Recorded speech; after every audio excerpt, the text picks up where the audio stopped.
My name is Julie Lout, and I'm the Director of Urbana-Champaign Reproductive Justice. And we are really glad to have you all here today for our second reading of the Turnaway play. It is an important play.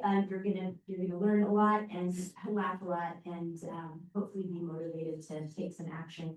I wanted to do my usual thank yous. We're really grateful to Spurlock for partnering with us to use this beautiful space. We're grateful for a beautiful space yesterday as well. Last night we were at the Station Theater, and it was the perfect venue as well.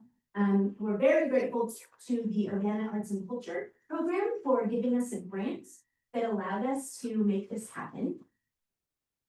I also want to thank Christiana, who has stepped in. Yes, we were thrilled last spring when Latrell Bright agreed to be the director of this play. And although she wasn't able to be with us today and direct it, her heart is with us, and she's still here with us. And so we're really grateful to her for having believed in us to bring this here. And I also really want to give a shout out to two members of the UCRJ steering committee who have been with me pretty much since the beginning of this organization, Nicole Friedman and Jeannie Ledlow. It was about a year ago now at one of our meetings that Professor Mai Huang brought this play to the table and said, the playwright makes this freely available to communities. Let's bring it to town. And so this is how I love UCRJ to work. I have a lot of passions that I like to follow through with, but it really is meaningful to me when people I admire and love come and bring me ideas. So we did what we could to make it happen. And Jeannie and Nicole and I wrote the grant and have been doing all the behind the scenes stuff. I don't know plays, so as usual, I wasn't the expert in this, but I was really happy to learn, and I'm just thrilled with how this has come. I also am really thankful to our partners at the University Library, who for the many times you guys have been here doing this for us, really, to live stream and record these events that we have so that we can share them beyond these walls is really important. So I'm really grateful to you guys for giving us your time and resources. After the play, there is going to be an opportunity. We'll take a breath, and anyone who needs to leave is welcome to, but we also will welcome an open conversation between the cast and the audience. We had some incredible conversations, and actually I feel like we built some new partnerships last night that can potentially become something great. So stick around for that if you are able. On a personal note, I want to say that this play is really important to me. I, in 1992, at the age of 17, just a few weeks from going to college, found out that I was pregnant. And I lived in a rural community, very far away from access to abortion care. I thankfully was able, with the support of my family, to drive 2.5 hours to the closest Planned Parenthood and have an abortion that allowed me then to go on to college, which allowed me to have the stability in my life financially and so forth, to now have two children who are 24 and 21. And so abortion really did transform my life and made my life possible. Also, my mission is to encourage people to think through the framework of reproductive justice. And I follow in the footsteps of Black women who established this framework, this movement in the 1990s and continue to lead it. But it is a movement that asks us to marry the fight for bodily autonomy and the right to abortion with the right to not have children and the right to raise our families in safe and sustainable communities. And this is the framework that you're gonna hear this play through, I hope, is that it isn't really about all of the interviews that you're gonna hear about happened before dogs. So access to abortion was never perfect. It was never universal. people had to travel, couldn't get it, found out that but you'll hear in the words of these people who experienced either access to abortion or being turned away from them, all of the reasons that they would or would not want to have a child. And those things are what reproductive justice are all about. Housing, stability, stable families, freedom from violence, control over your body and your dreams, what you want to live. And so this place sits right in there for me. And I hope that it sticks with you and you talk about this after you leave today. I'm really grateful that you're here and I hope you enjoy the day as much as I do. Thank you.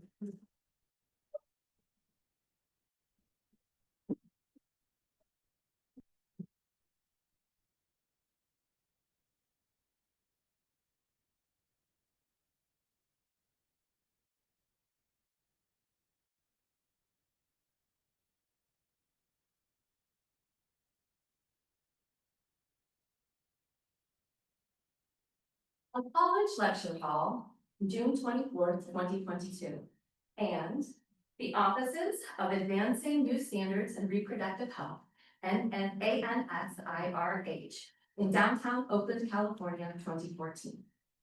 Lights up, I'm Dr. Foster in a college lecture hall. Good morning, class. Good morning. Good morning. Oh, well done. You're all already there. Perfect. Okay. So I want to thank your professor for inviting me here to speak today. I haven't traveled much since before the pandemic, but it seems like the right time to get back out there.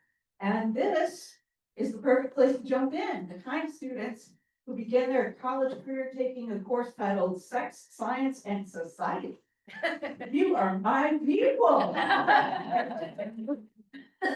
And wow, are you taking this at an important moment for sex, science, and society? With the Supreme Court decision coming any day, 2022 might be a transformative year for abortion in this country. I know you all have your phones turned off, but I'm keeping mine on. In case there's news. When I know something, you'll know something. Here we go. So I'll be talking today about my research. I will give an overview and use statements from people in the study to demonstrate the findings, but I want to start by asking you a question. Have you or someone you know had an abortion? Raise your hands. Okay. Actually, probably all of you know somebody who's had an abortion because 1 in 4 American women will have an abortion in their lifetime. 1 in 4. It's likely that all of you know someone who's had an abortion, but they may not have told you about it. Because there is a stigma around unwanted pregnancy and an even bigger one around abortion. Just the other day, I was at a college dinner party with a group of women, and after hearing what I studied, one woman said, I don't know how anyone can kill their baby. Everybody heard it, and nobody said a word. But after she left, literally everyone there had a story of how they had an abortion or helped someone who needed one. Now, some of the stigma has to do with the idea that abortion hurts women, an idea that's been used to justify abortion bans and other anti-abortion laws. A prime example was in 2007 when Supreme Court Justice Anthony Kennedy totally.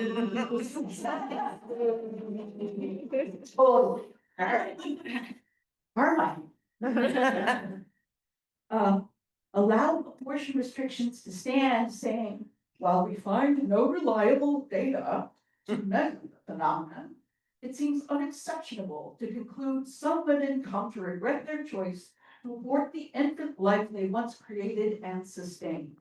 Severe depression and loss of esteem can follow. Let me say some of that again. While we find no reliable data to measure the phenomenon, it seems unexceptionable to conclude some women come to regret their choice. Once more, for all of us who believe that major policy decisions should be based on evidence, he said, we find no reliable data to measure the phenomenon. No reliable data. Those are words a demographer lives for. We began collecting data the next year.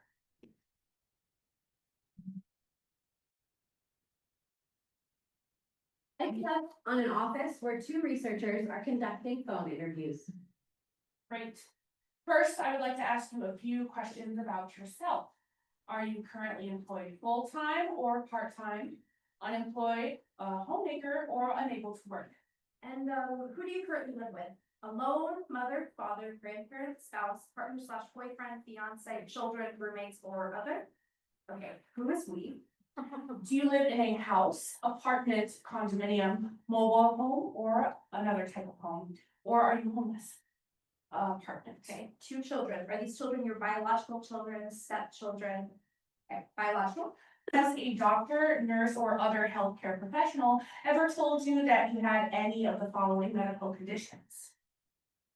Do you suffer from any of the following types of chronic pain? Asthma, abdominal pain, High cholesterol, pelvic pain, diabetes. back pain, osteoarthritis, or migraines? How tall are you without shoes?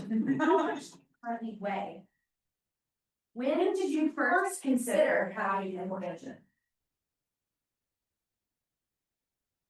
Was your relationship to the man you became pregnant with at the time you became pregnant, was he your friend, boyfriend, ex-boyfriend, husband, acquaintance, or something else at that time? Okay, Did any of the following slow you down or prevent you from coming to the clinic earlier in your pregnancy? not knowing that you were pregnant, Not knowing where to go to get the abortion? figuring out how to get to the clinic, Travel costs, cost of procedure, insurance coverage? trouble deciding whether or not you wanted an abortion. Did you experience any side effects or health problems from your abortion? Do you have an idea of what you will do when the baby is born?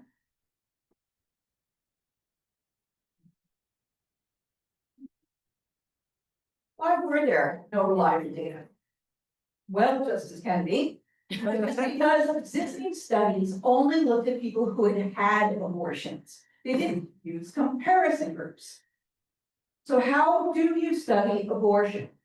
Take a moment and consider this question. If you wanted to know if abortion hurts women, what are the comparison groups? Dogs? Women who have an abortion. Okay, Don't have an abortion.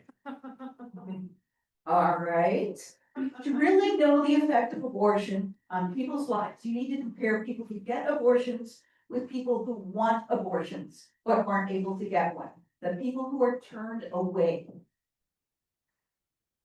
So let's talk about why someone who wants an abortion would be turned away. What do you think?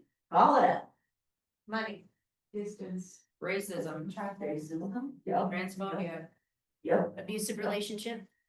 Say, yeah, so, right, there are many possible reasons why a clinic might turn someone away. But in our study, we looked at people who were turned away because they arrived after the clinic's gestational limit. That's the point in a pregnancy beyond which a clinic will no longer perform an abortion. If a clinic performs abortions up to 12 weeks, say, and you show up at 12 weeks and 1 day, you're out of luck. You get turned away. I put together a study at the University of California, San Francisco, the leading university dedicated exclusively to the health sciences. As you like to point out. It ran through 2017. We recruited women who sought abortions at 30 facilities across the country. Before I forget, you're all college students and therefore way ahead of me when it comes to understanding the complexities of gender. Certainly way ahead of where I was in 2007 when we designed the study. The participation form specified that we were looking for pregnant women. As a result, nobody self-identified as trans or non-binary. So in this talk, I'll sometimes refer to the people in the study as women, since that's how they identified themselves to us at the time. But you know that trans men and non-binary people sometimes need abortions too. So back to the 30 recruitment sites. Some of the study participants arrived just under the clinic's gestational limit and received an abortion. Some arrived just over the limit and were turned away. Then their lives diverged. Or did they? And if so, how? That's what we wanted to find out. I led a kick-ass team of women researchers. And we followed 1,000 people for up to 5 years each, calling every 6 months for interviews in English or Spanish, and we got the data. Woo!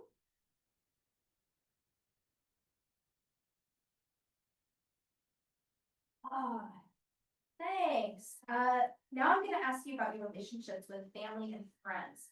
For each statement, I want you to tell me whether you strongly disagree, neither disagree nor agree, or strongly agree. The next few questions have to do with sexual relationships and family planning. Have you had sex in the last month? My family is built. Last time you had sex, did you or your partner use a method of contraception? What method? I can't talk about those with my friends. Have you had a miscarriage in the 6 months since we last spoke? There is a special person with whom I can share joys and sorrows. Louisa enters the office and stands awkwardly at the door. She has a lot of stuff, a box of books, a box of desk organizers, plants, and decorations. Sorry, was that agreed? Okay, I would disagree. Have you had another abortion in the 6 months since we last spoke? Okay, these last questions are open-ended, so you can answer in your own words. How do you think your life will be different a year from now? So, come on in. That's your desk. To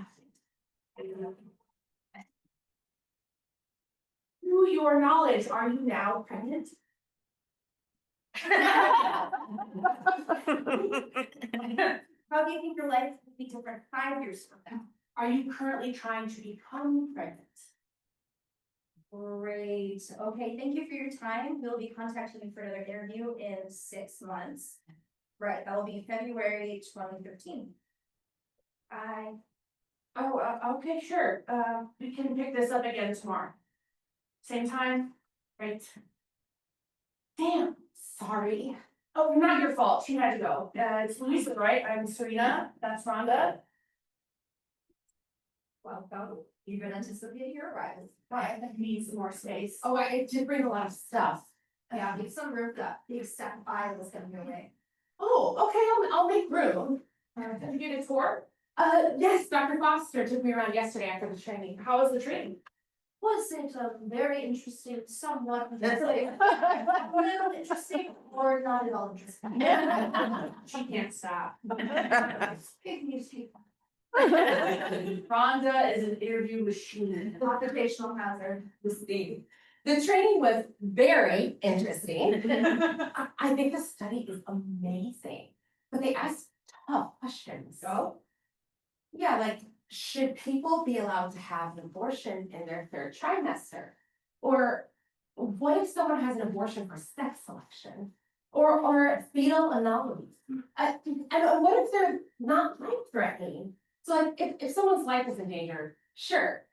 But what if it's not and they have like 5 abortions or 50? That seems wrong? Is that wrong? Is it even possible to have that many? That exercise is supposed to make you aware of your own beliefs, so you can avoid seeming judgmental when you're making calls for the study. Okay, so seeming is the key. I make judgments left and right all day long. Opening your twins Hester and Lester, wonderful. You can't talk right now because you're about to shoot a bear. Of course, no problem. I actually thought that one. I kind of want to go hunt with her. Oh, jeez, sorry. I'm at work. She won't be here. She's just nervous. You weren't so comfortable on your first day, as I recall. I was more comfortable, so. I just needed your friends to leave so I could get enough sleep. Your bandmates, whatever. Yeah, at 2 AM, I had to get up at 6. I have to go. Bye. Sorry. No problem. That was just my boyfriend. His band was practicing in our apartment until 2 in the morning. Live-in boyfriend? He moved here with me from Texas. Maybe I should have left him there. That's what I would have done, no question. It would cramp on the style to have a limited boyfriend. Right, like you would. I like it calm and fun. Me too. I'm supposed to be studying for the MCAT, but there's always a band playing. Oh, the MCAT, that's what all those books are for? Yeah, I was hoping I could study here after work sometimes. That should be a problem. There is nobody here in the evenings. Right. That's great.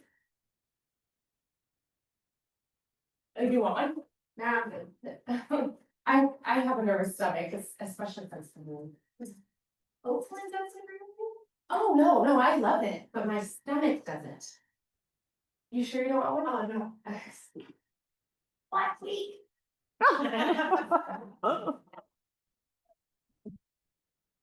Okay, important question here. Why do people decide to have an abortion?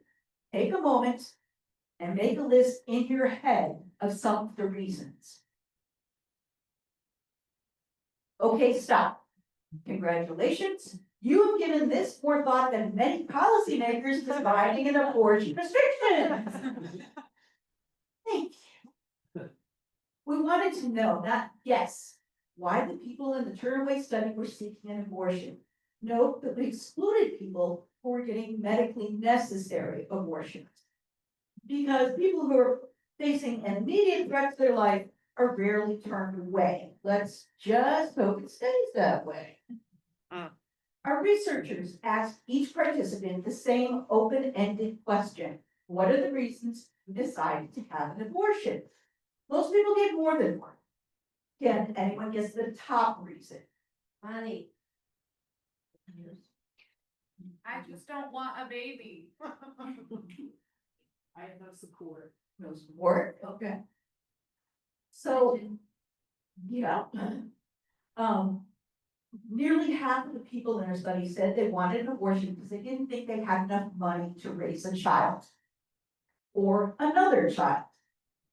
As college students, you should have a pretty good idea of how expensive the children can be. We took the guesswork out of it. We collected data and impact statements from our study participants. I was in no position at all to even think about having a kid. I could not afford diapers, number one.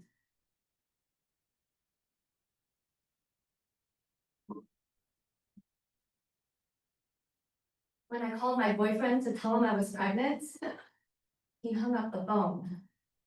And I didn't get a call back until the next day. He told me, well, I don't think it's the right moment. My mother was already raising 4 kids, and at times she struggled to put food on the table. Things got really rough, and we actually got evicted. So that was another thing that was going on. All these questions popped into my head. Do I really want to go through this? Is this the right moment? My 2 minutes of happiness I first felt drained away when I started realizing that bringing a kid into this world would be a lot harder than I thought.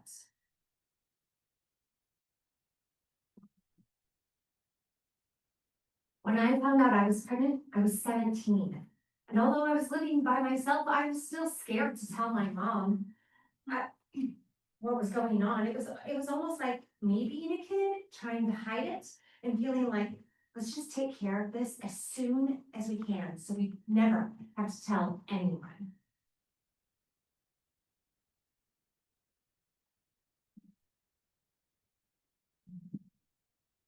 I had met this guy on the internet. He didn't live in the same town as me, but he traveled for work and would come on his way to his job to see me. We hung out a couple of times and then, decided to try having a relationship. we were both young and in hindsight, it was not the right choice. He already had a kid with another woman, which probably should have been a red flag. When I found out that I was pregnant, it was one of those shifts. Like, I'm so screwed right now. It was like, it was not we as a couple are so screwed right now. It was me. I am so screwed.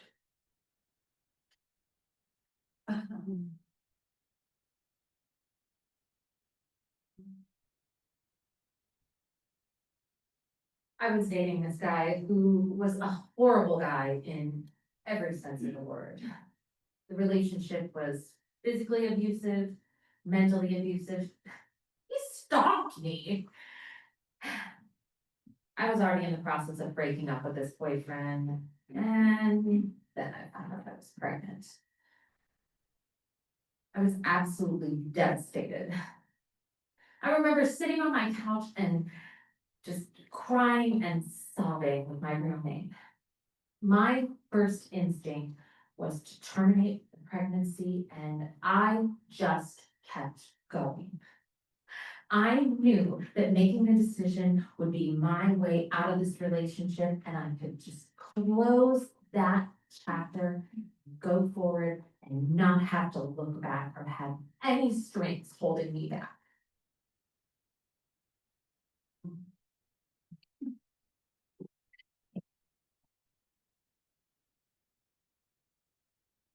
Our daughter is growing up. She's a pretty big highlight of my life.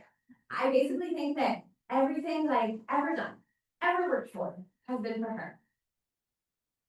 I think I would be depriving her by having to support a second one. And I guess being an only child myself, I'm sort of selfish. I guess I'm so selfish. I just want to give one person everything. Thank you. More than half the people in our study were already parents. So what were the reasons the study participants gave for why they were seeking an abortion? Money, time, partners, kids, aspirations, preparations, health. Usually a combination. Is that what you thought? In the office, 2 days later, Ready for a practice call? Think so. Great. Here are the questions and the response form. Do you know the tone you're going for? Balanced rapport. Yes. Helpful, friendly, but impersonal. You aren't here to give advice or opinions. But try not to sound like a telemarketer or a machine. B, thank you for telling me about your difficult pregnancy, your abusive partner, and your starving children. B. Okay, I won't do that. Good. All run. Hi, my name is Lisa from the health study. Is Rhonda there? This is Rhonda. Hi, Rhonda, is this a good time for your interview? You know it is. Great. Thank you for taking the time to participate in this study. You do not have to answer any questions that you do not feel comfortable answering. But your answers are very important to us and help us understand how women's wives, how women's lives are affected by pregnancy. I'm nervous. Fine. Okay. First, I would like to ask you a few questions about yourself. What is the highest grade or year of school you have completed? I got my master's, baby. Okay, postgraduate degree. Are you currently in school, either full-time or part-time? Yeah, who has time for that? Okay, not at all. So I go to question 5. Right.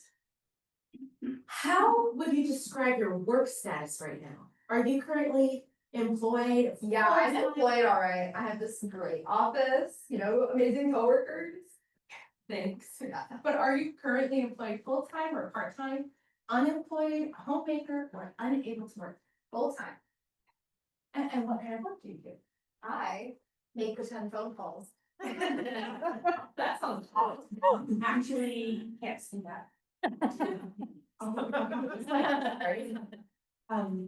Pretend phone call maker. Got it. Who do you currently live with? What do you count that exactly? Like When I found the guy who was in my apartment this morning, just adorable, but like so clueless about some things, like couldn't make coffee in the coffee maker. Does he live with you? No way, no coffee, no say. Mom's out. I live alone. So the total number of people living in your home is 1, is that right? And I like that. Okay, good. Let's skip ahead to question. What about you, Lisa? What about this guy you live with? I am here today to listen to your experiences. Good. You're going to med school? Oh, if I get in. I was an early education major, so I have so much catching up to do. Let's get back to the practice interview. We can interview Louisa later. He's calling again. Do you need to take it? He's got a job interview.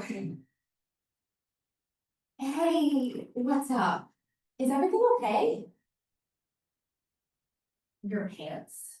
I mean, did you look on the bathroom floor? Well, then get up and look. Jeez. I think he thinks I'm his mother. How old is he? We're both 22. Okay, a 22-year-old man is a lot younger than a 22-year-old woman. If he's old enough to move to California and start a band, he should be old enough to dress himself. That depends, is it a rock band? Nothing against rock band, but like, I've had some of the best times with a very sexy bass player. Oh, that drummer last summer. That should be a song. Drummer last summer. He could give me his number. And he was such a comer, yeah. My stomach control. Your day job. I was hurt. Where else can I sing my song? Going nowhere. Let's find his pants. It is a rock band. Let's get back to the interviews. We can skip to the end. Get off with question 173. We're doing great. Okay, we've asked you a lot of questions. The last one is there anything else you'd like to tell us about your experience? Oh, boy, I got a lot to tell you. Not about me, but about my husband. Theobald. Theobald somehow thinks that I got pregnant all by myself without any help from him. But I shouldn't be surprised, since this is the same guy who asked me the night before my birthday last year if I could refrain from having my period that night. That is a weird story that I heard. Like too many men. Theobald doesn't know one single thing about female anatomy. One single thing about female anatomy, got it. Anything else? But it feels good to go to chest. Thank you very much for your time. We will be contacting you by phone for another interview in 6 months. Can't wait. Now you would confirm her contact information and availability for future interviews. We'll go over that later. Any questions?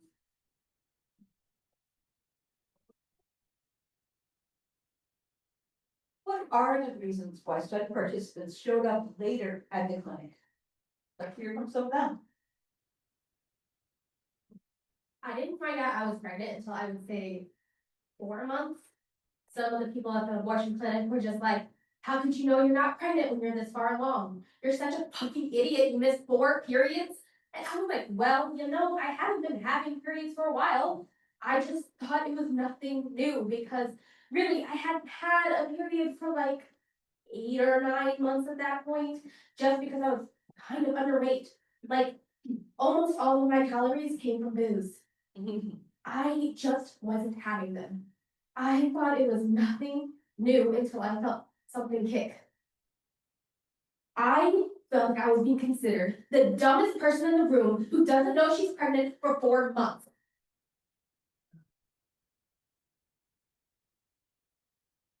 I actually found out I was pregnant when I was 5 to 6 months along. I didn't know I was pregnant because I was still getting my periods. I didn't get nauseous, I wasn't vomiting. All the things I knew were symptoms of a pregnancy. I just thought, okay, this is my menstrual cycle. I didn't think anything of it. Both were denied abortions. They were too late in discovering that they were pregnant. Others were late because it's hard to get to a clinic. You will find abortion providers in only 10% of the counties in this country. Why? There are more than 1,000 restrictions and stipulations on when, where, how, and who can get an abortion. Restrictions on everything from whether private insurance companies can cover abortion procedures to the width of the halls of the abortion clinic. The effect, the desired effect, has been to dramatically reduce the number of providers. In hearings on the abortion case that's being decided by the Supreme Court any day now, Supreme Court Justice John G. Roberts Jr. asked, why is 15 weeks just not enough time? I hope he hears the answer before he makes a decision. 15 weeks may not be long enough for someone to know that they're pregnant, much less make it to a clinic in time.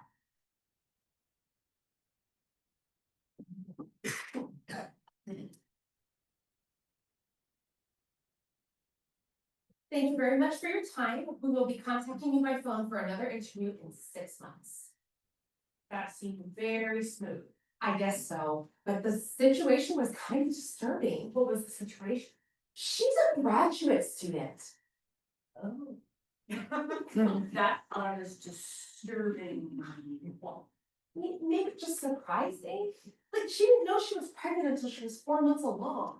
Maybe she was on birth control. Sorry, good birth control. No method is 100% good. A lot of people we talk to are on birth control when they got pregnant. Well, I'm on the pill.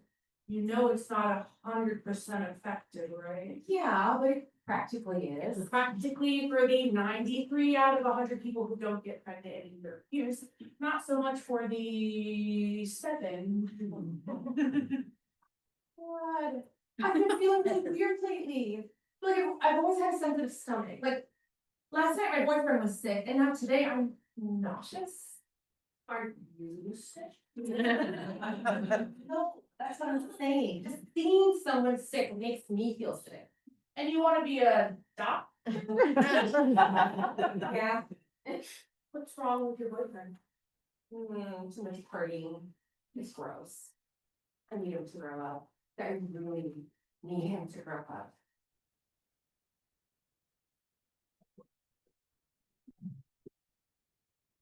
Have you ever had kind of sex that could lead to pregnancy, but if you weren't actively trying to make a baby? Don't me. What happened? Maybe you used a method of contraception and maybe you didn't. Either way, there's a chance you could have become pregnant or caused a pregnancy. Okay. Shout out to my daughter and her 9th grade science project for these next slides. Meet Mary. Mary is a hypothetical heterosexual cisgender woman who began having sex at 18, will start menopause around age 45, and wants to have 2 kids when she's ready. How will she accomplish this plan? Mary will have to take 6,844 contraceptive pills or use condoms every time for something like 2,000 acts of intercourse. Way to go, Mary. Place her patches 975 times, or her vaginal rings 325 times, or have 4 to 6 intrauterine devices inserted and removed. And even if she's very responsible and careful, Mary might still become pregnant by accident as many as 2 times on the pill, 4 times with condoms, and 7 using withdrawal, which is still better than the 10 to 20 pregnancies she would have if she used nothing at all. Poor Mary.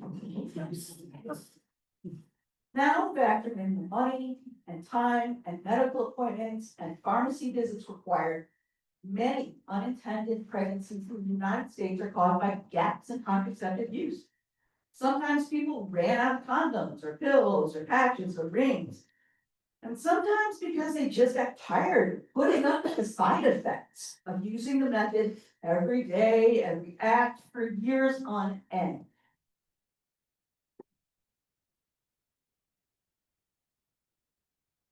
I had lapsed in my birth control by like 2 days.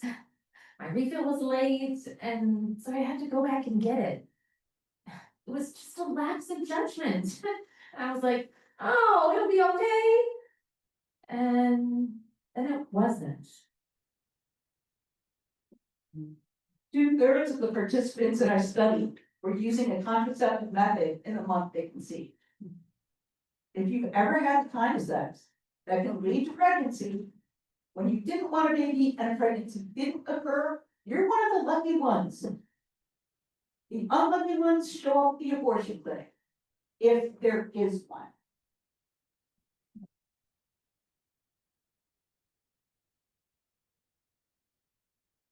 I really need him to grow up. What was that? Who needs to grow up? Better not be talking about me. I'm not talking about you. I was talking about my boyfriend. Definitely not you. You'll never grow up and be one. That's really. No, maybe I have grown up. I'm starting a clothing line. Really? Side hustle? For now. Think it's gonna be big. Contraceptive themed. Headwear. No. Yes. This one is for you. Do you think I'm gonna walk around with a condom on my head? I didn't think about same sex. I'll be getting no sex if I walk around looking like this. That is the safest kind. Oh, God, it's fun. This is you. How did you know I was on the pill? You just had that look. I just said. I would sue you. I was so right. Here's. I haven't made it yet. I just have these two designs so far. You can make one with calendar pages and like thermometers on it. The rhythm method, you're funny. Or should have every kind of contraception on it. Look really festive, like the party lord. Yes. And I could wear it with IUD earrings for special occasions. We have IUD earrings. No. Next project. Hello, this is the health study. How can I help you? Yes, this is a great time. He wants that. Rhonda, have you used the pill? I've used everything. And it's really effective, right? If you use it carefully, if you're not good about remembering to do things regularly, it may not be the best method for you. But if you never miss a day, I think the chance of getting pregnant is like less than 1%, but nothing's ever 100% effective. Okay, great. I've got you scheduled for next Friday at 11 a.m. Eastern time. Talk to you then. Anything else you want to know? Yes. Is it okay if I leave a little early today? Sure, if you have to. Do you know about the film screening? I don't think so. They're showing my favorite movie and paying us to watch it. There's a research group here that's studying media representation of abortion. Sometimes they screen a film and ask us questions afterwards. Yeah, I don't think I can tonight. That's okay. It's not required, and there will be other chances. Okay, I've gotta go. See you tomorrow. Not saying I told you so. Can't yet. You have to do your school time. 1 week. Does abortion cause psychological or emotional harm? This is the question that launched our study. The Justice Kennedy Challenge. It seems unexceptionable to conclude some women come to regret their choice. Here's what the trend in depressive symptoms actually looks like. Here are the people who received an abortion, and here are the people who were turned away, no abortion. The two curves are pretty darn similar. The people in the study tend to be a little depressed, start. They had an unwanted pregnancy after all, so maybe that's not a surprise. But they're doing better by the end of the study. That goes for other measures of mental health as well. People who receive abortions and people who are turned away experience steady improvement over time. By the end of 5 years, the mental health of the two groups was the same. This graph is one of my favorite results of the study because it's a really simple representation of resilience. 5 years after an unwanted pregnancy, whether it ended in an abortion or birth, the 1,000 participants in our study were on average doing a lot better in terms of their mental health than when they were recruited. How about their emotions? Do people who have abortions come to regret their choice, as Justice Kennedy presumed? No. At the end of 5 years, over 95% say that they don't regret their choice. So no, Justice Kennedy, your guesses were wrong. It's definitely probably the hardest decision I ever had to make in my entire life. The first couple of years, I did not accept it. But now as I get older, I don't regret the abortion at all. I'm where I'm supposed to be in my life, so I know that I made the right decision for myself. When I think about it now, I don't look down into that deep dark spiral of, oh my God, I can't believe that happened.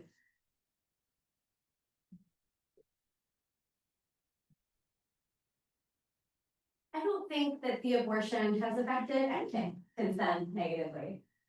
And honestly, I'm not even sure if it's been positive either. I think that it was just something that knew had to be done, and we went about our lives. If the mental health of people who get abortions and people who are turned away is the same, does that mean that there's no difference between those who received abortions and those who were denied abortions? It does not. For every other measure of well-being, the two groups diverge. For instance, the ability to pay for basic needs. People who are turned away are much less likely to be able to afford food, housing, or transportation than those who received a wanted abortion. If there are children in the household, those children are more likely to be living in poverty and less likely to achieve developmental milestones if their mother was turned away than if she received the abortion. And there are serious health effects as well. Women who were turned away were much more likely to have life-threatening pregnancies and report worse health for years after. So that, sorry.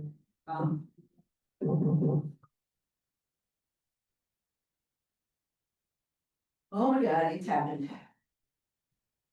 The Supreme Court has just overturned Roe v. Wade. Oh, sorry. This is going to affect your lives. This is going to affect you. The whole generation. After hours at the office, nobody is there. Louisa enters with a pregnancy test and her cell phone in hand.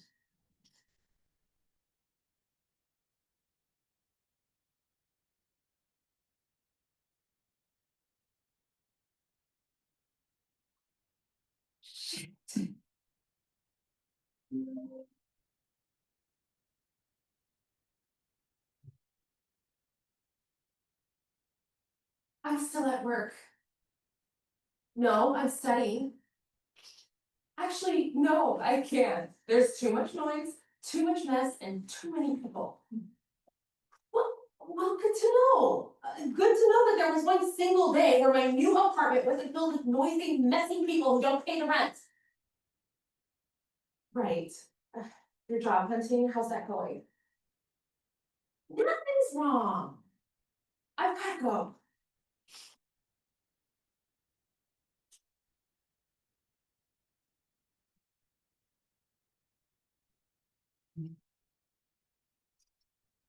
Padre nuestro que está en el cielo, santificado sea tu nombre. Venga tu reino. Hágase tu voluntad en la tierra como en el cielo. Danos hoy nuestro pan de cada día. Perdona nuestras ofensas, como nosotros perdonamos a los que nos ofenden. No nos deje caer en tentación y líbranos del mal. Amén.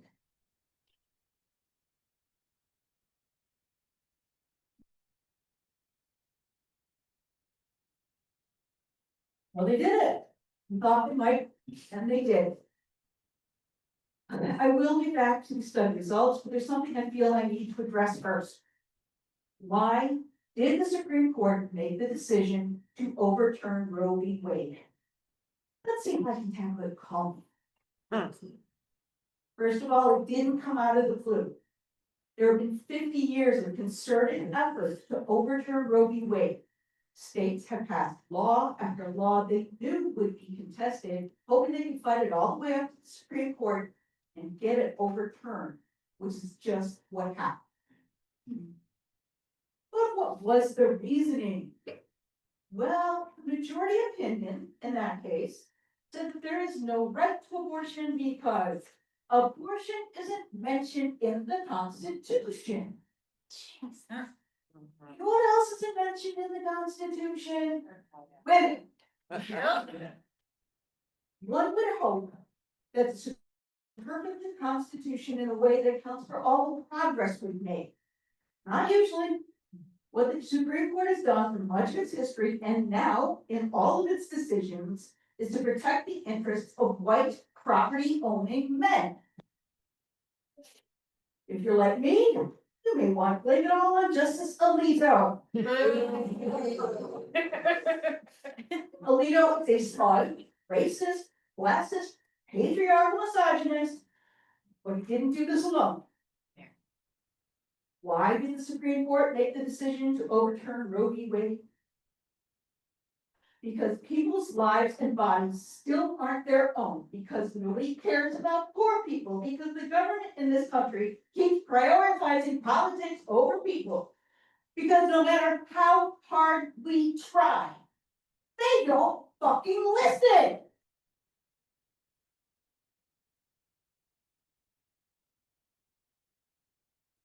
That wasn't nearly as long as I hoped.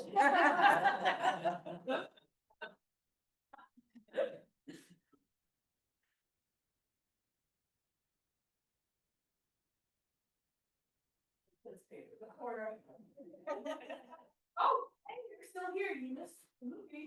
I came back to do some studying, I've already seen Dirty Dancing. Yeah, so have I, but I can't get enough.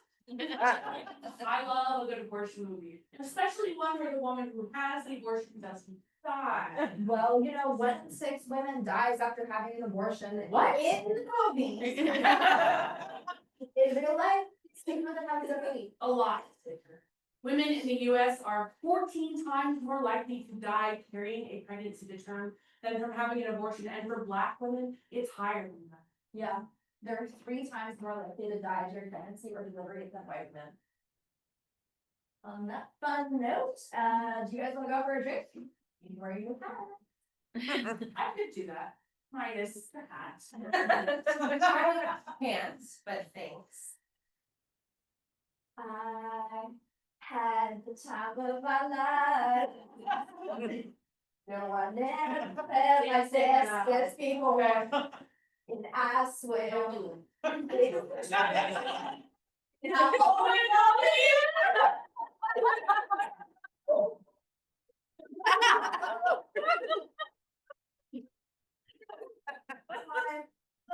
She rich. If you only knew. You know, dance? The life of 1960s coming of age movie. No. There's a baby in the corner. No, there isn't. You're just new to this. I think it'd be great. I mean, I'm pregnant. Ooh. When did you find out? Okay, well, how far along are you? I don't know. My stomach's been off lately, but that's normal for me. Like, I've been on the pill for a couple of months. Before all I know, I was already pregnant when I started. When was your last period? Don't know that either. But irregular periods are a side effect of the pill. That's true. Well, most likely you're well within the time frame for getting an abortion, so don't worry. The clinic in San Francisco is really good. They can get you an appointment. No, we can't decide that for her, Roger. Maybe she wants to be. Keep it. Is that what you want? What does your boyfriend think about this? He doesn't know.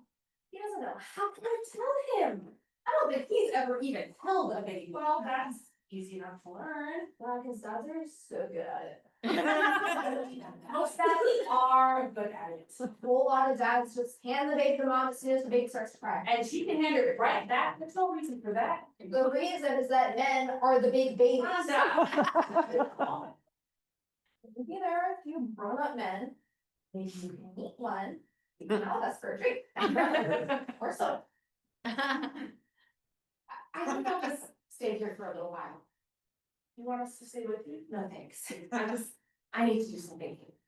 Okay. Call us if you need it.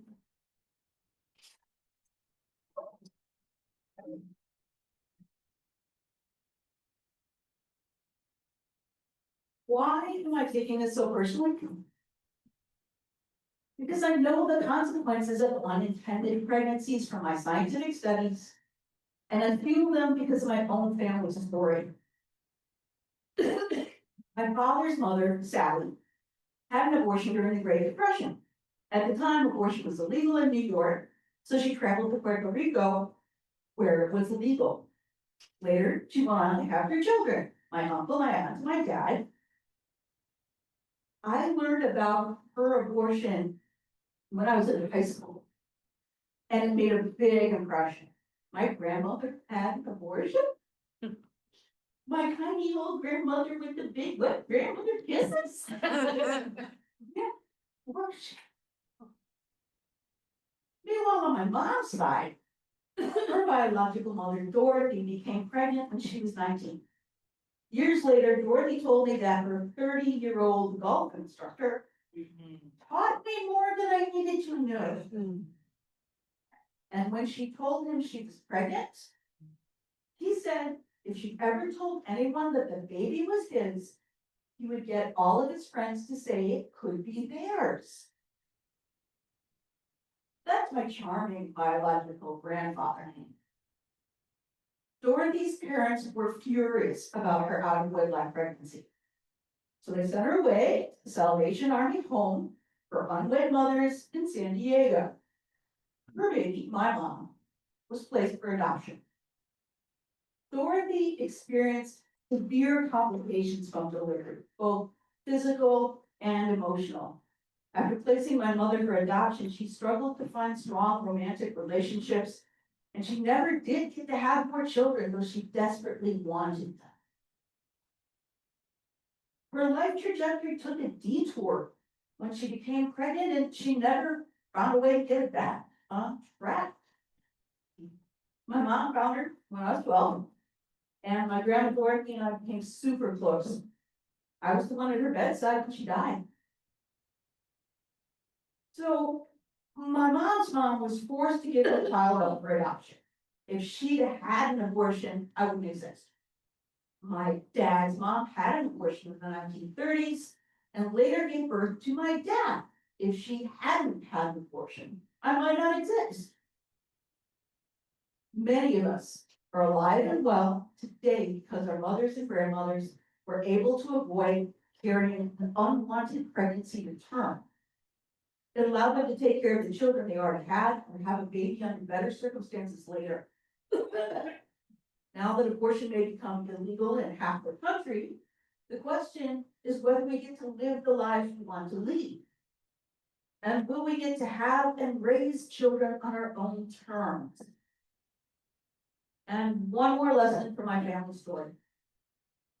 Anyone who suggests that adoption is a substitute for abortion, Amy Coney Barrett,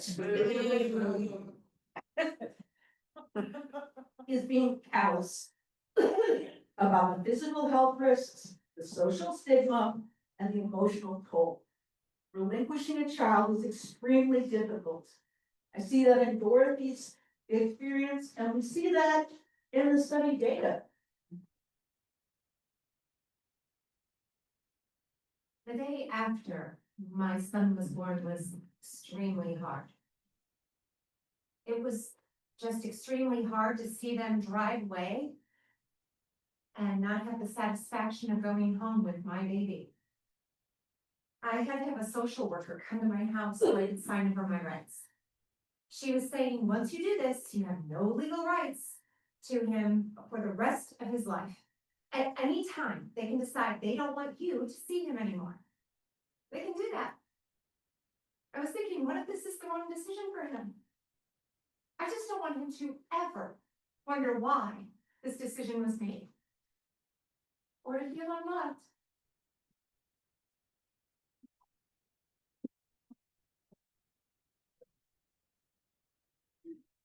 In the past month, how often did you see the man you became pregnant with?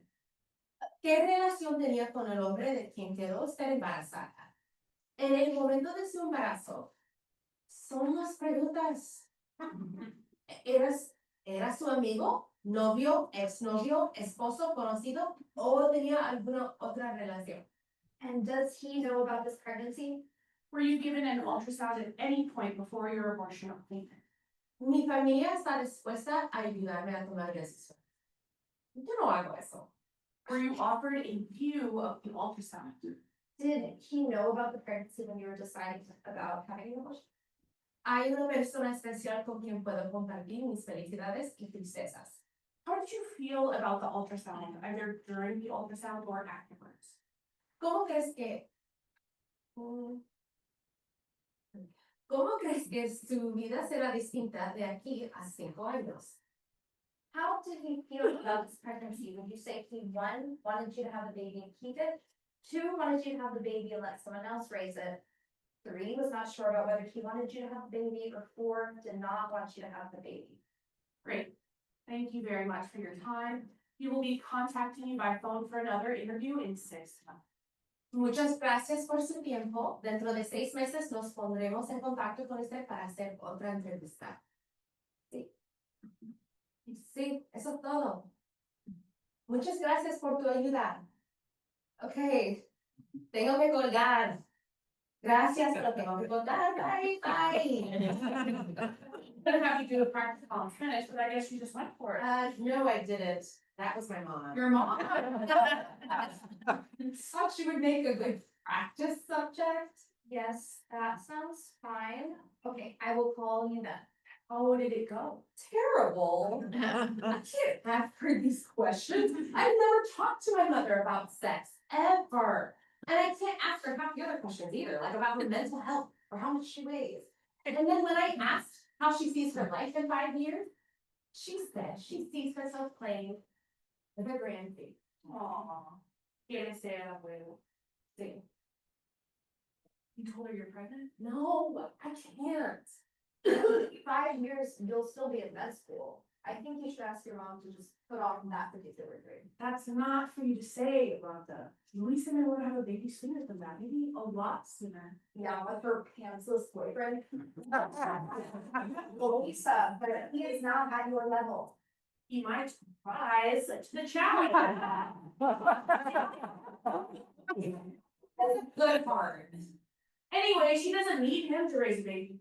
Don't tell my mother that a single mom can't do a great job of raising a kid. I want to lose this job. You have made it 8 days, Louisa. We don't want to lose you now.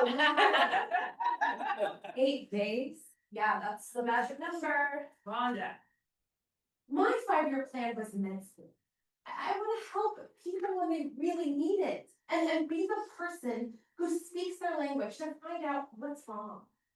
Wow. You can do that now or you can do it later. What's your 5-year plan, Serena? I want to go back home and open an abortion clinic where the needs of the whole person are met, not just the physical, but emotional, spiritual, and social. I'm so tired of the needs of Black women not being met and our voices not being heard. Me too. So ambitious and good. Well, it would take a lot. You can do anything. You're so strong. Hey, careful with that word. Strong? Isn't that a good thing? Women are always expected to be strong. Especially Black women. Yeah. And they're expected to put up with anything that happens or does not happen to them. Men, on the other hand, you want to know why there's no male birth control pill? They stopped clinical trials because the participants experience side effects. Acne and mood swings. The same exact side effects of nearly every birth control method available to women. I wish I was stronger. Are you kidding? Moving here from Texas, aiming for med school, working so hard, just at 22 years old. You are strong. Just don't let it be the excuse for people to push you harder than you want to be pushed.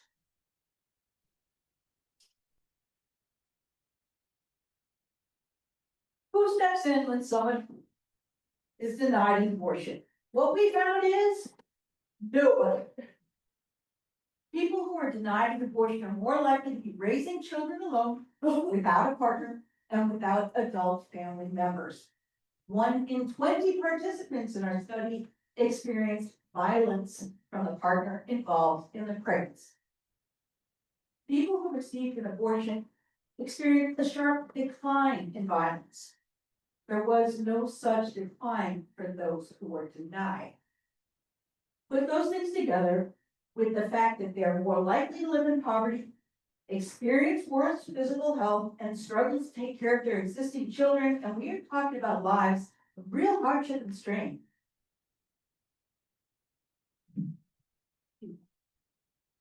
Pregnancy definitely has a negative impact on people's financial well-being because it is very, very difficult to find a job when you're pregnant, to keep a job when you're pregnant, and to find or maintain a job with a baby, especially if your partner is a douchebag and doesn't want to help. The incidence of domestic violence skyrockets because you're financially dependent on your partner because you have to be home with the kid. Pregnancy is an incredibly scary thing, especially if you cannot trust the person you're with.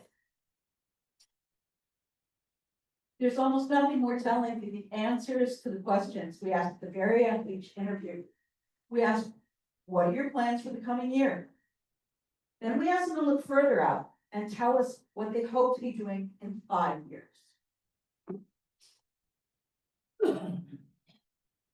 I'm a nighttime manager. I work the graveyard shift, which is pretty tough because I come home early. So when I come home, my daughter's already awake and she is up and running. And I'm just so drained out from work. Sometimes I can't spend as much time as I would like to with her. Her father's not really around. I guess he just hasn't reached the point of maturity he should be at. He is not ready for a commitment. I just want my daughter to have a stable relationship, a stable family, a stable house.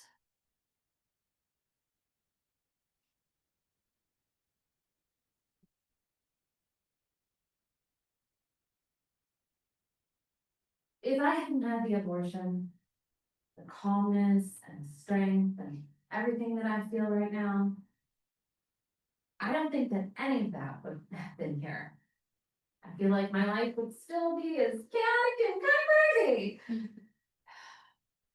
Even, I think, meeting and marrying my husband, I don't think that would have been possible if I had had that child.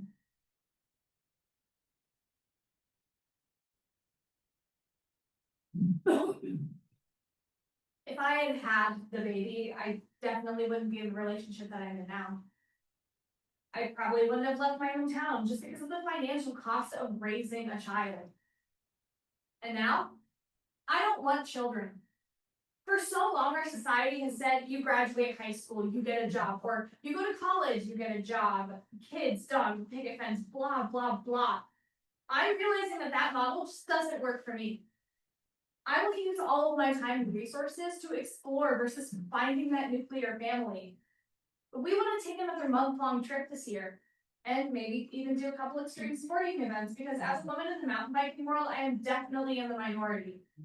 This year, the chance of being at the top of an event is very high, and it is definitely on my list of goals this year.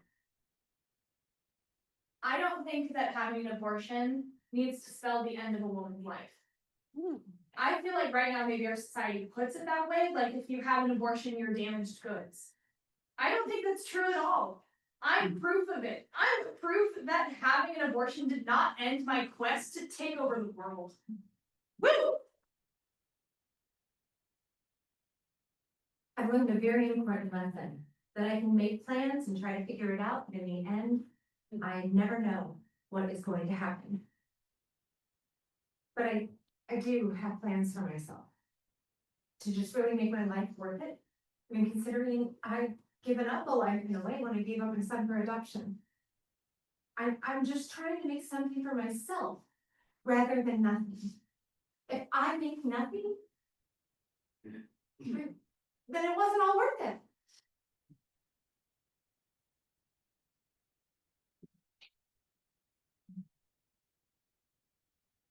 Our daughter has grown up with everything that I could have, would have, should have given her. It's a good life. It's an ordinary life, but it is an extravagant, wonderful, ordinary life. I'm not saying that every person in the study who received a wanted abortion had it easier and better than every person who didn't. No. There were 1,000 participants in the study with 1,000 different stories, real people with real hopes and dreams and real challenges.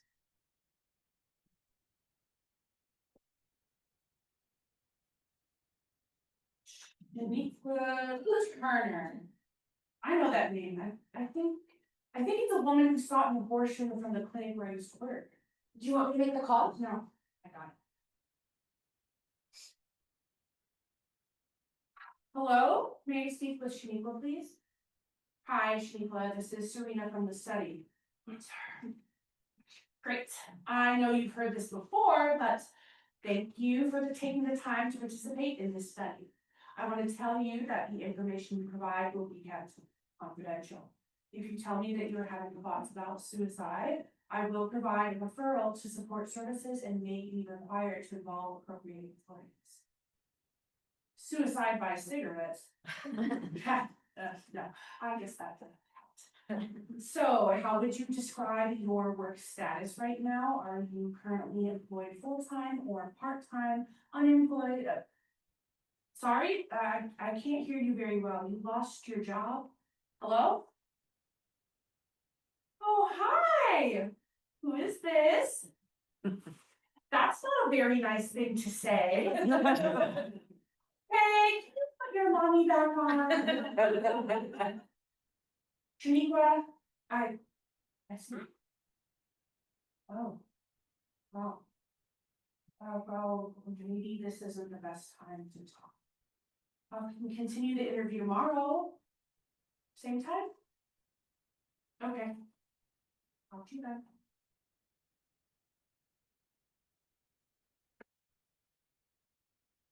That was something. I remember her really struggling back then, but her mother just died and she couldn't imagine giving birth without her mom there with her. We had to turn her away, and now I just talked to her child. The one she was pregnant with when she got turned away? Most likely the timing works out. She had the baby. Well, that was a given. There was nowhere else for her to go at the point when I turned her away. But she's okay now? And by mean, okay, some of these stories we hear do not come out all right. Time will pass, and yes, she's resilient, but that doesn't take away the 3 or 4 years that maybe she lived in 10 different places. It doesn't take away the fact that she didn't know who was eating today. It doesn't take away the fact that she might have worn the same clothes for 4 years straight. Do you see what I'm saying? I think so. And also, what is she left with? There's no guarantee she's gonna get along with the child. She's gonna think about the abortion she didn't get. She's gonna think about everything she went through to raise that child. Women are strong, but they shouldn't always have to be. Exactly. And for women of color, it's even more true, which is some bullshit. It's not fair to say that women can endure a little bit more trauma than usual and say we're gonna be all right at the end of the day because you didn't hear that we're not. Because we've been silenced by that trauma. So yeah, all right is not all right. All right is not all right. Right. I want a baby. You do? I do. I want a baby. But do I want one right now?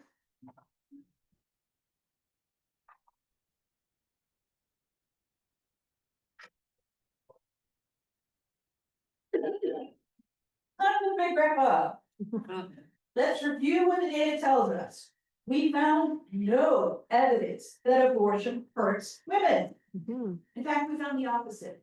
Abortion is associated with better outcomes for women and children compared to carrying an unwanted pregnancy to term. Happier romantic relationships, less poverty, greater ability to take care of existing kids, and a greater likelihood of setting and achieving aspirational life goals in the coming year, including having wanted pregnancies later. Did you get all that? Yeah. Good, because it's pop quiz time. All right. I'm going to describe a scenario to you, and you're going to decide what should happen next. Ready? Imagine a young woman who has just discovered a career she loves. She'll need an advanced degree to get where she wants to be in this career. For now, she's working hard at saving money. She doesn't have a very steady relationship, though she does have supportive friends and family. Now, suppose this young woman gets pregnant without intending to. What does our research say about whether she should have an abortion? Let's imagine that she lives someplace where it's still legal. What do you think she should do? Have a child? Have an abortion?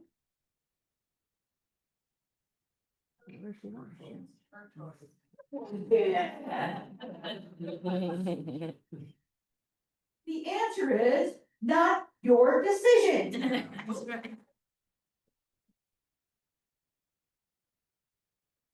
The people in the study made the decision to seek an abortion based on how they thought a baby would change their life. And they were right.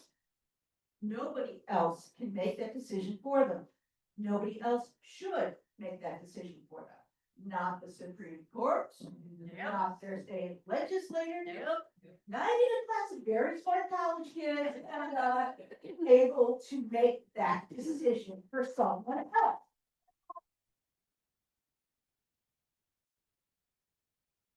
When people aren't able to make this decision for themselves, their lives and the lives of their children will be worse off.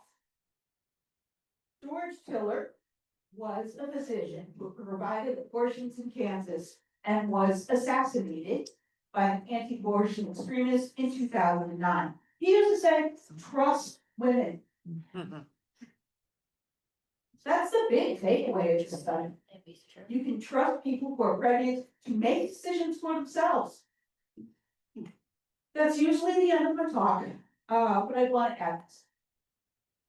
I went into abortion research because I was interested in motherhood, family planning, and science, not because I wanted to be an activist. But I think that we all have to become activists now. Yep. So keep learning, stay informed, and exercise your vote. Speak up for the rights of people in your community and your country. You have the data. Louisa looks up from her work. It's clear that she has come to some sort of decision.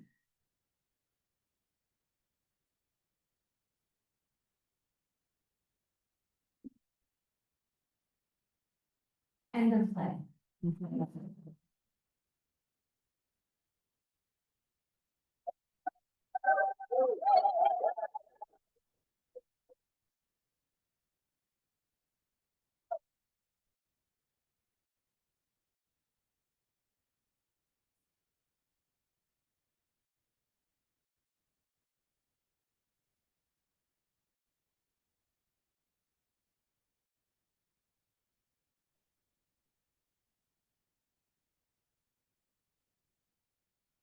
So if you'd like to stick around for the Q and A, and anyone who needs to leave, feel free to do so. We'll take a little beat.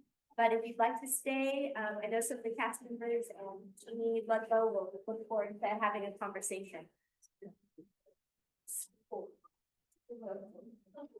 I will stay up there.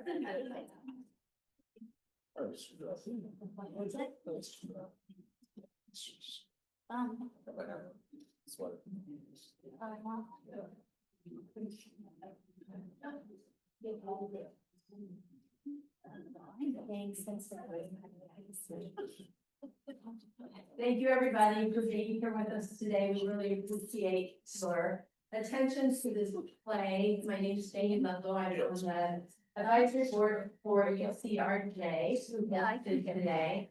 And just really very proud and pleased to be part of this event. We thought that we would give you all time and attention to ask questions about the play, to respond to what you've seen, anything that is of interest to you. I would like to do facilitator's privilege and ask the first question, if that's okay. And I got to hear, I think, almost everybody in auditions. And then I got to hear Monday night's through, and then I didn't get to hear it again last night. So, what I'm interested in knowing from the folks who are in the play, who are able to still be here, was there anything? So you came to this play for a reason, right? Every single one of you gave us really beautiful statements about why you were here. Was there anything you learned new by being in this play?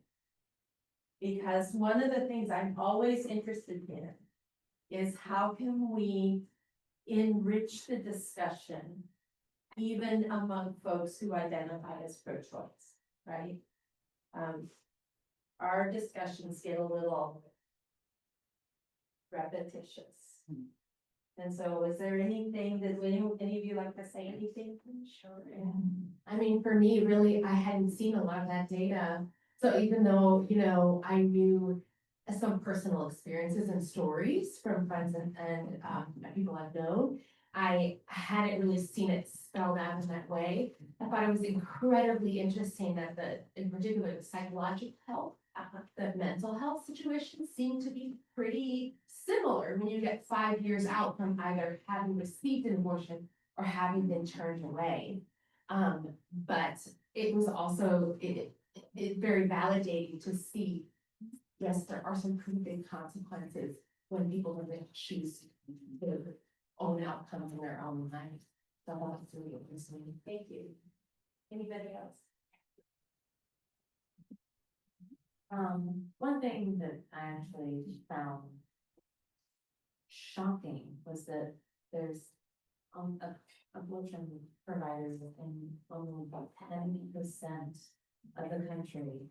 I had absolutely no clue that It's actually less than 10 now. It was 10 when the play was written. Yeah. And I found that was Shocking and appalling. Yeah. I mean, we're fortunate that we have, pills, now, but I mean, that's so shocking, and appalling. Yeah. That's so good for me. Thank you. Yeah. Anyone else? How about y'all? Anybody get anything new and different? Just asking. Okay, do you have questions for the cast? Sure.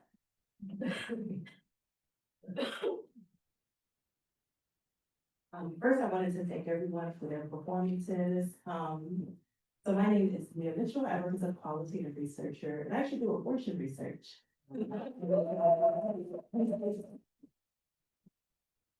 So my most recent project, I work with Center for Reproductive Rights, looking at the impact of Louisiana's abortion ban. And I was very inspired by kind of like the translation of the findings from the study into a play. Something that's more accessible to different audiences and communities, and also being able to like hear firsthand the stories that have been collected through the study. So I wanted to know more about just the process of being able to turn your findings into a play, where that came from, because I really enjoyed it. So, do you want me to take that and take that up, or you can? Go ahead. I got you. It's great to meet you. Thanks for doing your work. Yeah, this is the head researcher sister is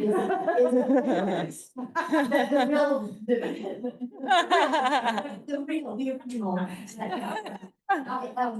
sister's a playwright, and so she, worked with her sister to adapt the play for that exact purpose of finding ways to reach new audiences with the work, but yeah. So this came through Answer and the Bixby Center, which you're probably familiar with at UC San Francisco. The Bixby Center for Reproductive Research. And Diana Green Foster is one of the head researchers at Bixby. One of the goals of Bixby is to both understand abortion in our society on a very, very scientific level, and to reach out to people. So the story they tell about being paid to go to movies and give feedback That's real, that's also real. I know the researcher who does that at AC.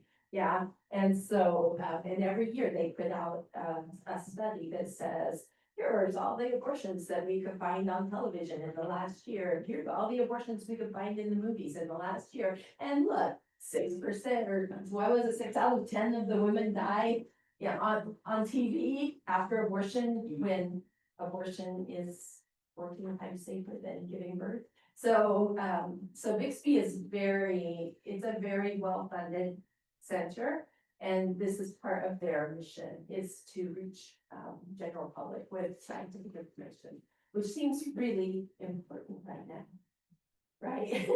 And thank you for working with CRR as well. I have some friends there. Yeah, it's a great place. Any other questions?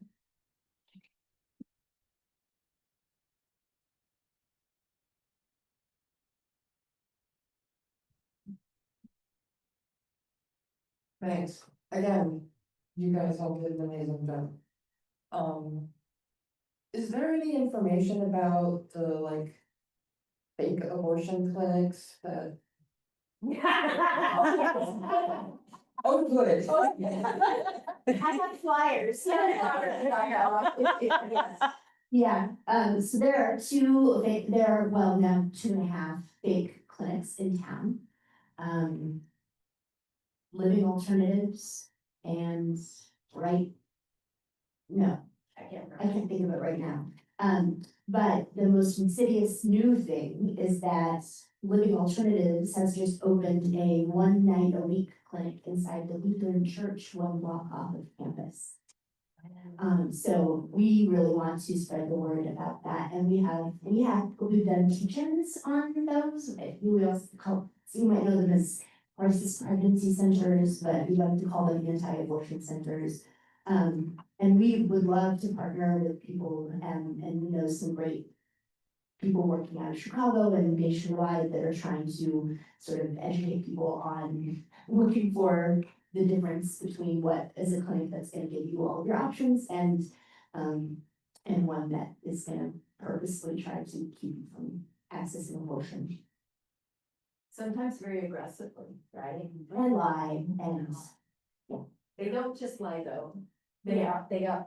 I worked at this Whole Women's Health Clinic in Peoria during my sabbatical in 2016. And Whole Women's Health is the clinic that you imagine, your character imagines, isn't it, right? And right next door was an organization called A Woman's Choice. And their signage was pink. And it had a woman's sign on it. Yeah. And so when people would come to the clinic, there would be protesters standing in front of, on the sidewalk where they're allowed to stand, pointing them toward the other place. And I cannot tell you, almost every single week that I worked on at that clinic, we got a phone call from somebody that said, I think maybe I'm in the wrong place. And they would come to our clinic, they would be like hours late for their appointment. And they would have an ultrasound picture that said, here's your baby on it, right? Some of them on the phone would say, I'd like to leave, but I don't know where they put my pants. Because they said you had to, which is not true, but they said you had to have your pants off to have an ultrasound picture test. But because they weren't doing transvaginal ultrasounds, yeah, no, they weren't, because they're not medical professionals. And so they would take your pants and put them in a locker for you and put you in a room with an ultrasound table and then say, we'll be right back. Did they check her boyfriend? Because they knew that you had an appointment at Whole Woman's Health at 2 o'clock. This happened regularly. I consider that almost, this is right? That's way worse than lying. Lying sucks. But as to me, that's work, and it was very often the very young people. People who were coming without a support person, right? College students who didn't have a parent who could come with them, or the person coming with them was another student who was very supportive, but also not as wise to make bullshit that could happen, you know, pardon my language. But it really, it's an abusive system. It is an absolutely abusive system. And we do have them here in town. And so I'm not saying that the people in town didn't have people.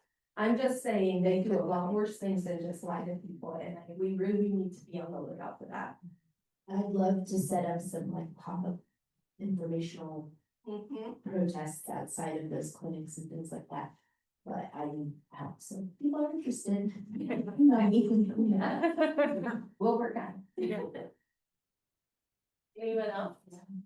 Other questions, comments? I'm curious about, like, it's more of a writerly question. I got a big mouth. Yeah. So they need Oh, to. I'm curious, you kind of touched on religion, but I saw it last night and I started to ask Dan, was the purpose of having, Louisa say the Lord's Prayer in Spanish to kind of touch on religion, you know, subtly, because their religion is so wrapped up a lot of times in, you know, having an abortion, you know, that's something that a lot of women, you know, that are religious or spiritual think about. I was just curious about that particular reason, you know? Would you like to speak to what that is like as story? Yes, I mean, I'm not Louisa, I'm not exactly, don't exactly have her background. Yeah. But it's something we discussed a lot as we were talking about character, we were talking about play, was this, just the issue of religion. And actually, I wish Courtney was here because Courtney had to head out. She had a wonderful note last night about how people who are religious and a lot of women who are of faith do get abortions. And for some of them, the religion makes it very shameful, and a very difficult thing to live with. And for others, they just move on, which was something that her character did. It was just something she needed to do. And so even though she was a woman of faith, she was able to, you know, understand this was what she wanted for her life and for her family's life. So I don't really know if I'm answering the question that well, but there was data, right? There was data, was it 70%? 71%. 71%. Okay. 71% of people who have abortion in the United States identify as people of faith. And it's all faiths, all faiths. I think my research is, I'm a humanist, right? So I do literature and movies and things like that, and I focus abortion in my work. And there are some really beautiful, beautiful stories and poems and novels where faith is a part of the abortion experience. And as an abortion care provider, I found that at the clinic as well. And so we have people often, very often, I'm not a person of faith. I respect other people's faith. I think faith can be really important, but I am not personally a person of faith. But I prayed with more people in an abortion clinic than I have anywhere else in my life, and I grew up evangelical, so I know my prayers. I was a church pianist, but honestly, and people would bring holy water and ask us to please sprinkle the holy water on the fetal remains or the baby after the abortion, and we would do that for them. They would write confessions. We had priests who were on our contact list who would not give people shit for having abortion. And so someone who was Catholic, who was in our clinic, who was sad, we could give her the name of a priest in our area who would talk to her and support her. Because the thing that people who don't often say about abortion and religion is that the concept of forgiveness is foundational to almost every religion that we know about.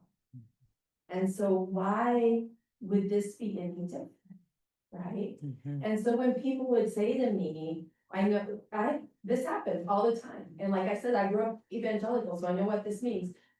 I really don't want to have an abortion today, and I know I'm gonna go to hell, but I just don't know how I'm gonna raise another child. I know what going to hell means, because I grew up with that, right? I grew up in that kind of a church. That's a big thing to think. that there's no out for that, right? And so then my job would be to say, have you thought about forgiveness? And so sometimes I would just sit there and hold someone's hand while she prayed for forgiveness before her abortion. And if it made her feel better, and if she then didn't feel like she was going to help, that was my job, right? That was my job. So, One of the resources that's on the table as you leave is a card called, about an organization called Faith Aloud. And it is, volunteers, right? They're volunteers. Anyway, they're the people who are, ministers, priests, rabbis and so forth, who are, it's a hotline for people who want to talk to somebody from a religious perspective about their decision, whether or not to have an abortion or after having an abortion. It's a really beautiful, program. and also there's little training cards out there. to have those Yeah. conversations, which I really love. Hi, I was the director of this piece. I was thinking. Having in the boards further, because I've been thinking about it all week. And I think, it's really easy to get mired in a religious conversation around abortion, and that's not the point of this play. But it is the point of this play to celebrate the whole person. And so we don't hear, I'm again, just reiterating what Courtney Raymond Malcolm said last night, very elegantly. You don't hear the introduction to Amy's character, but she's a woman of faith in Texas. And we know that because we spent the week rehearsing the play. But you don't get to see that. Because if we lived in that world, we get stuck in that round and round and round conversation. But faith is important. Like, probably to about 70% of the women up there, right? And so putting the Pater Noster in there, or Padre Nostra, as it is in Spanish, right?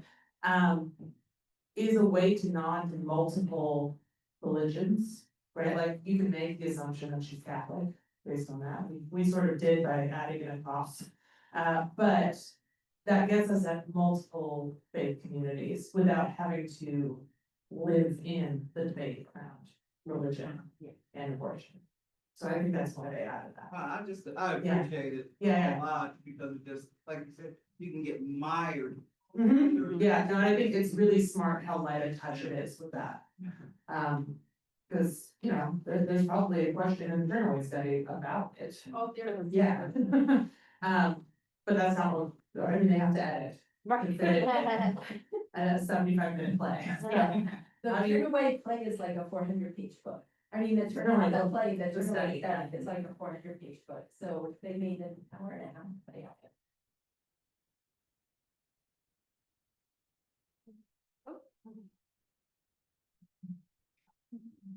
Thank you all so much.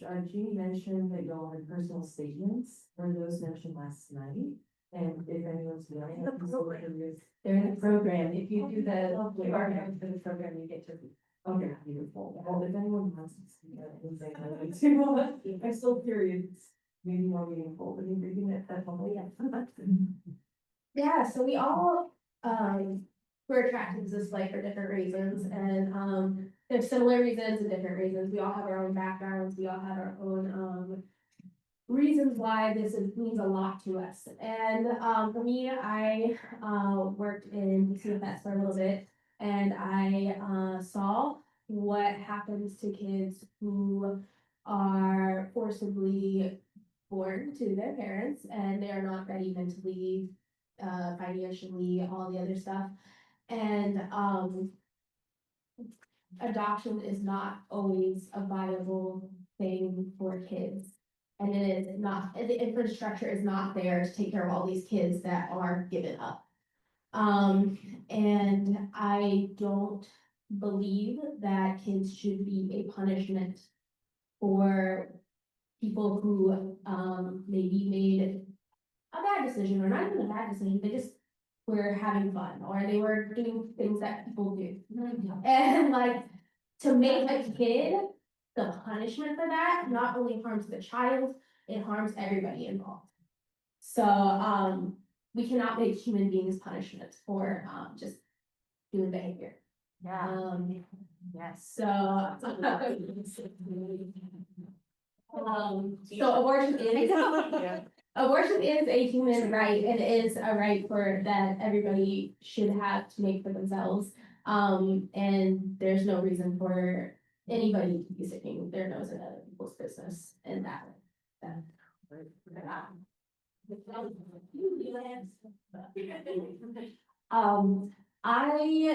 I was devastated on June 24th, 2022, when Roe v. Wade was overturned. Yeah, very devastated, and, I just strongly believe that, your right to control your own body and make your own decisions is like the most basic human right. So I'm just very, very passionate about women's rights, and I've been an activist in lots of ways around this topic and others. And so this was just to be a part of a piece of art that is presenting and offering such nuanced perspectives. That's something that really appealed to me. All these stories are so diverse, and it just really makes everybody think that, you know, there are so many reasons why a person might want to have an abortion, and it's not just this black and white thing, you know, there's so much gray area, and so, you know, it gets people to think and consider other perspectives.